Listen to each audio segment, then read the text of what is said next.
सवाल ये कि बजट होता क्या है ना। बजट में हम देखते हैं कि इस साल परेशानी क्या थी, उसका समाधान कैसे निकालें और आगे चीज़ों को बेहतरी पे कैसे लाएं। दो चीज़ें हैं जो अहम होती हैं बजट के उसमें। तो मेरा मानना है कि इस समय जो हमारी परेशानियां हैं, तो वो जैन जी ने बताया, एक तो इन्फ्लेशन तेज़ है, दूसरा रेट ऑफ ग्रोथ थोड़ा स्लो डाउन हुआ है। हमारे जो बाकी परेशानी है वो असंगठित क्षेत्र की है, जो गौरव जी ने आपने बताया कि 130 करोड़ हैं जिनकी आमदनी कम है और जो हमारे 10 लाख से कम है। तो जो टैक्स पेइंग जो पब्लिक है जो नेट में आती है वो तो सिर्फ करीब 9 करोड़ है।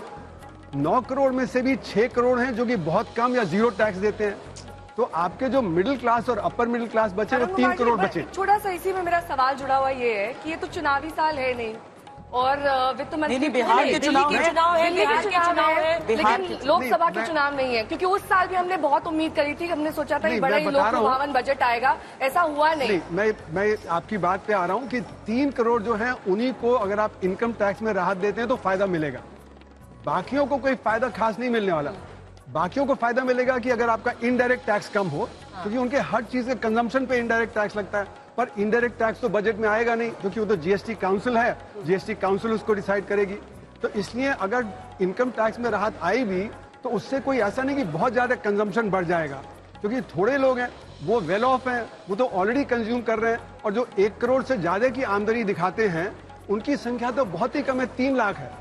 तो इसलिए वो 3 लाख वालों को अगर कुछ फायदा भी होता है तो वो तो कंजम्पशन नहीं बढ़ाएंगे। चीनी बता रहे थे वो दरअसल इलायची है। जी हाँ, 3 करोड़ मैं ये कहने वाला था कि अभी तो जो आम आदमी है वो तो बेचारा पानी में आटा मिला के ही खा सकता है, उसको तो हलवे की है ही नहीं, है ना।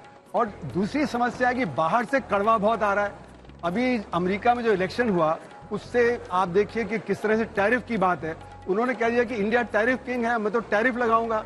टैरिफ लगाएंगे तो आपका सप्लाई बॉटलनेक होगा और इन्फ्लेशन तेज हो जाएगा, और जब इन्फ्लेशन तेज होगा तो जो आपकी डिमांड कम हो जाएगी, और अमेरिका में डिमांड कम होगी तो एक्सपोर्ट आपका कम हो जाएगा, तो एक्सपोर्ट पे भी असर पड़ेगा आपके, और आपकी अंदरूनी डिमांड पे भी असर पड़ेगा। तो इसलिए बहुत ही परेशानी का दौर है, इसलिए चीनी बहुत ज्यादा मिलानी पड़ेगी, उसमें और ज्यादा करना पड़ेगा, जिससे कम से कम अंदर तो राहत मिले।